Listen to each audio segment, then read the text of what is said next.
आज हम देखने वाले हैं मुद्रास्फीति को नियंत्रित करने के उपाय। तो पहले हम सीट एक क्विक रिवीजन कर लेते हैं कि मुद्रास्फीति होता क्या है।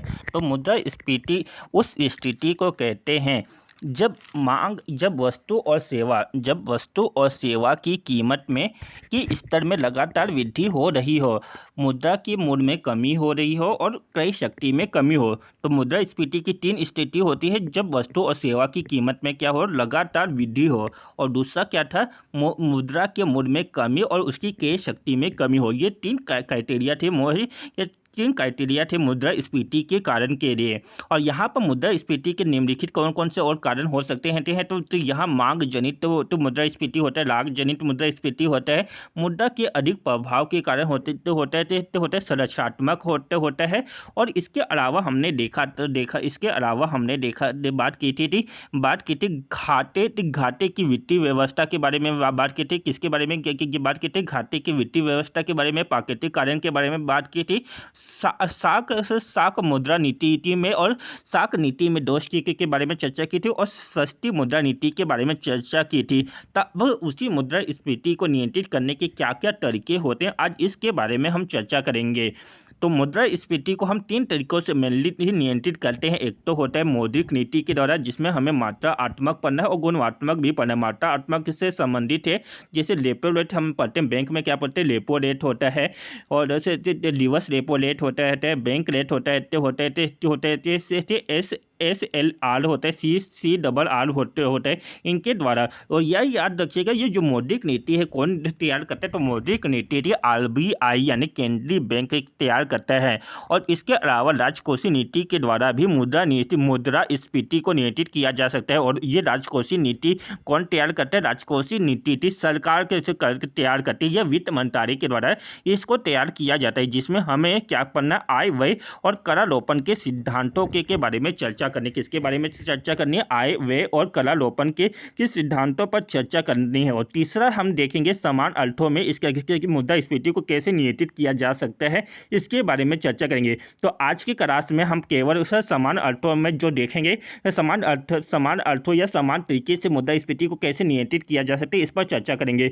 नेक्स्ट क्लास में हम चर्चा करेंगे कि मौद्रिक नीति, क्योंकि मौद्रिक नीति में हमें ये मात्रात्मक जब पढ़ेंगे तो उसमें हमें रिवर्स रेपो रेट इनके बारे में चर्चा करनी होगी, तो उसमें बहुत लंबा समय लगेगा, उसको अलग से वीडियो बना के हम समझेंगे। तो आज समान अर्थों में देखते हैं कि मुद्रास्फीति को कैसे नियंत्रित किया जा सकता है। तो मांग जनित मुद्रास्फीति, तो मांग जनित मुद्रास्फीति में मैंने क्या बताया था, मांग जनित मुद्रास्फीति कैसे होती है, तो मांग और आपूर्ति में असंतुलन के कारण होती थी। तो मांग जनित मुद्रास्फीति कैसे होती थी, मांग और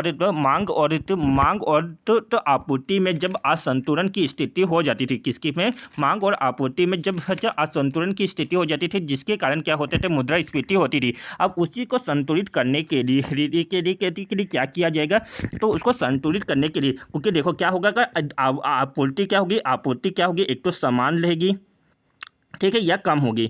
मांग क्या होगी, मांग तो या तो स्थिर रहेगी या उसमें वृद्धि होगी। तो इन दोनों को कैसे ऐसे नियंत्रित किया जाएगा, तो इसको नियंत्रित करने के सरकार क्या करती है वस्तु के निर्यात में रोक लगा देती है। वस्तु के जो निर्यात होते थे निर्यात में रोक लगा देती है, तथा आयात में वृद्धि करती है। तो यानी जो कि सपोज शक्कर की आवश्यकता है, तो शक्कर के जो भारत में जो निर्यात हो रहा है, क्योंकि इसमें इसकी खपत भारत में ही अधिक है हो रही है, तो इसके निर्यात में क्या करेगी, प्रतिबंध लगा देगी, इसको रोक लगा देगी। और उस वस्तु का अगर शॉर्टेज हो रहा है, सपोज शक्कर का ही अगर शॉर्टेज हो रहा है, तो उसको अधिक से अधिक विदेशों से मंगाएगी। लेकिन अगर लंबे समय तक यही प्रोसेस चलता रहे, तो वहाँ अर्थव्यवस्था के लिए उत्तम नहीं माना जाता। तो मांग जनित मुद्रास्फीति के द्वारा कैसे नियंत्रित किया जा सकता है, तो मांग जनित मुद्रास्फीति में उत्पादन एवं आपूर्ति में वृद्धि करके किया जा सकता है, जिसके लिए सरकार क्या करती है, उस वस्तु के निर्यात में रोक लगा देती है और आयात में वृद्धि कर देती है। लेकिन आयात में वृद्धि करना उत्तम नहीं माना जाता। क्या करना होता है, आयात में अगर वृद्धि होती है तो उसे उत्तम नहीं माना जाता है। अब आता है लागत जनित मुद्रास्फीति। तो लागत जनित मुद्रास्फीति को समझने से के द्वारा कैसे नियंत्रित किया जाएगा उसको समझने से पहले तो हमें यही समझना होगा कि लागत जनित मुद्रास्फीति होती क्या है। तो लागत जनित मुद्रास्फीति नेक्स्ट क्लास में हमने इससे पहले वाले क्लास में हमने देखा था। लागत जनित मुद्रास्फीति क्या होते हैं, वस्तु के निर्माण या उसके परिवहन या उसके डिस्ट्रीब्यूशन में जो यानी उसका कीमतों में जो वृद्धि होती है उसी को कहा जाता है लागत जनित मुद्रास्फीति, जिसमें क्या क्या क्या कारण हो सकते हैं। कच्चा माल की कीमत में वृद्धि हो गई हो, परिवहन शुल्क में वृद्धि हो गई होकर मजदूरी में वृद्धि हो गई है और बिजली दरों में वृद्धि हो गई, ये सब होती है। अब इन्हीं को कंट्रोल करने के लिए सरकार क्या करती है, इन्हीं सबको को कंट्रोल करने के लिए सरकार का विभिन्न प्रकार के टैक्स दरों में कम करके के करती है। ये सब्सिडी देकर करती है। परिवहन सेवा को उत्तम करके करती है या मजदूर कानूनों को लचीला करके करती है। देखिए भारत में सबसे ज़्यादा अगर तो उद्योग ना स्थापित होने के कारण, यानी जो फॉरेन जो उद्योग होते हैं उनको ना स्थापित ना होने के पीछे का मेन कारण यही है कि क्योंकि वहाँ भारत में जो मजदूर कानून काफ़ी ज़्यादा कठोर है, काफ़ी ज़्यादा कठोर है और काफ़ी ज़्यादा उनको श्रमिकों को छूट दी जाती है। यहाँ पर जैसे 8 घंटा ही काम करा सकते थे, इससे ज़्यादा काम नहीं करा सकते। उनका एक फिक्स वेतन है, जबकि कि चाइना में ऐसा नहीं होते थे। चाइना में क्या होते थे, श्रमिकों को ध्यान तो दिया जाता है लेकिन उनका आवर प्रोडक्शन के हिसाब से इंक्रीज भी किया जा सकता है और उनका वेतन भारत की कंपेरिजन में काफ़ी कम है।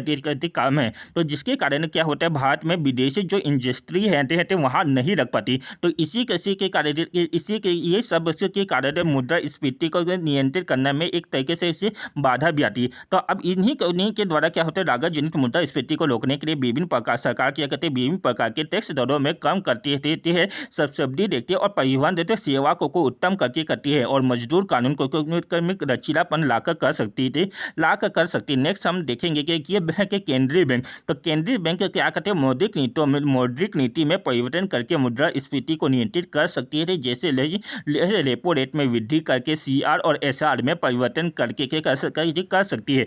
अब नेक्स्ट क्लास में हम यही मौद्रिक नीति के बारे में चर्चा करेंगे कि रेपो रेट क्या होते थे, सीआर क्या होते थे और बैंक रेट या रिवर्स रेपो रेट क्या होते हैं, इसके बारे में हम डिटेल में चर्चा करेंगे। तो समान अर्थों में जो हमने मौद्रिक नीति या मुद्रास्फीति को नियंत्रित करने के बारे में चर्चा की, उसको एक को रीजन कर लेते हैं।